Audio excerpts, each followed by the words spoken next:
Hi, today my experiment is on how dense water and oil are and why they do not mix. Some things you're going to need today are oil, extra virgin or olive oil is regular or fine. Also you're going to need regular water, doesn't matter, tap or pure. A clear container, I just chose a cup, and a few items to see how dense they are and to see if they float or sink when water and oil are mixed. Your first step is going to be to pour some water, about halfway into your clear container. Next, you're going to need to pour some olive oil, which I have. The rest of olive oil is fine, about half and half. There we go, let that sit for a few moments. Some things that I found around my house that seem to be small enough to fit in this cup are a hairpin, one jelly bean. I have 3 different types of beads. A very small bead, which is made out of plastic, a larger bead that's also made out of plastic, and the biggest bead that is made out of glass. Some other things I found was a small gem. I found a penny, a candle, and an old sterling silver earring. Alright, so that's set.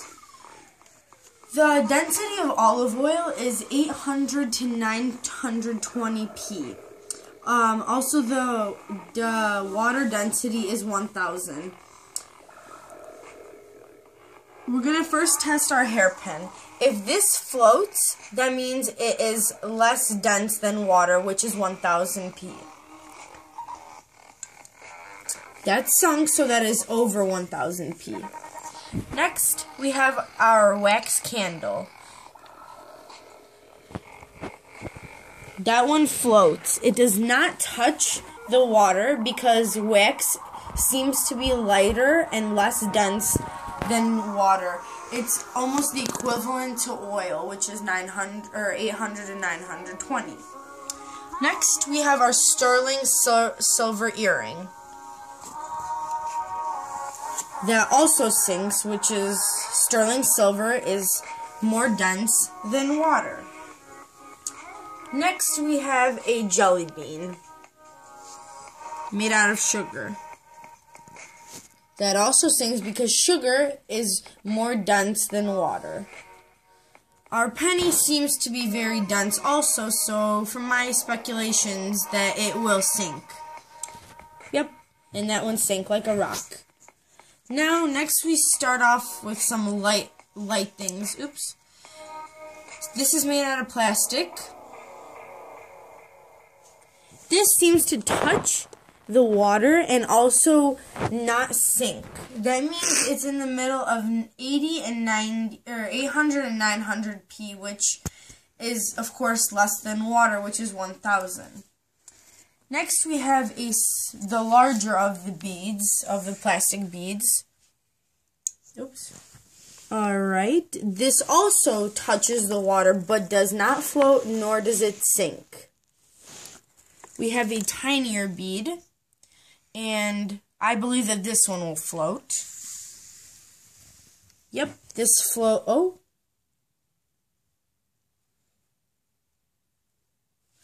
This one seems to also lay on the perimeter of the water and the oil. From my speculations, I really did not think that was going to touch the surface of the water, because the smaller the bead to me, I would think that it is less dense, but I guess not. And now our last object. Our last object is a bead that is made out of glass. That one also sinks like a rock, just like the penny.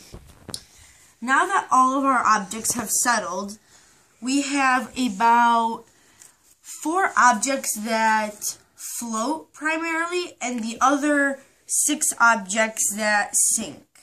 That means that the majority of our objects are more dense than water. Some things that also float in between water and oil are diesel fuel, which is 850 to 950p. Gasoline for cars is less dense than oil, which is 737p. And glucose. Glucose is the heaviest out of all of them, which is about 1,350 to 1,440p. Something that would float in water but not float in olive oil is styrofoam. Styrofoam floats on top of everything. I hope you guys learned something today, and thanks for watching.